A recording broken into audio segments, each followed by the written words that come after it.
वृंदावन की पावन धरती पर एक समय ऐसा था जब यमुना की लहरों में भी प्रेम की मिठास बहती थी।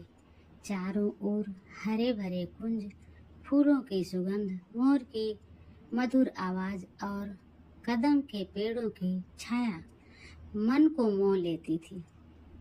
उसी वृंदावन में नंद बाबा के घर एक नन्हा बालक रहता था, कन्हैया। कन्हैया की मुस्कान ऐसी थी कि जिसे देखकर उदास चेहरा भी खिल उठे। उनकी शरारतों से पूरा गोकुल परेशान रहता, लेकिन जब वही कन्हैया अपनी बांसुरी बजाते तो जैसे सारी दुनिया उनकी धुन में खो जाती। और उसी वृंदावन में थी राधा। राधा के मन में कृष्ण के लिए ऐसा प्रेम था जिसे शब्दों में बांधना कठिन था। वह प्रेम किसी स्वार्थ का नाम नहीं था। उसमें पाने की इच्छा कम और कृष्ण की खुशी की इच्छा अधिक थी। एक दिन की बात है, सुबह सुबह यमुना किनारे राधा अपनी सखियों के साथ फूल चुन रही थी।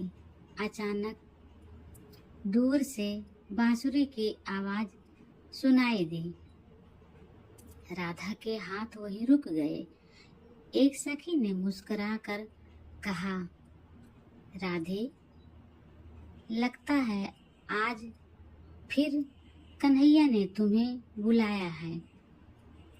राधा ने कुछ नहीं कहा, बस उनकी आंखों में एक चमक आ गई।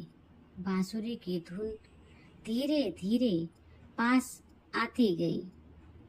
कदम के पेड़ के नीचे कृष्ण खड़े थे, सिर पर मोरपंख, चेहरे पर मुस्कान और हाथों में बांसुरी। राधा ने उन्हें देखा तो जैसे समय थम गया। कृष्ण मुस्कुराकर बोले, राधे, आज इतनी चुप क्यों हो?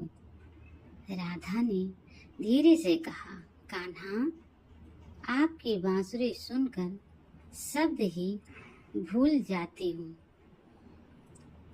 कृष्ण हंस पड़े, तो फिर आज शब्दों की जरूरत ही क्या है? राधा ने उनकी ओर देखा।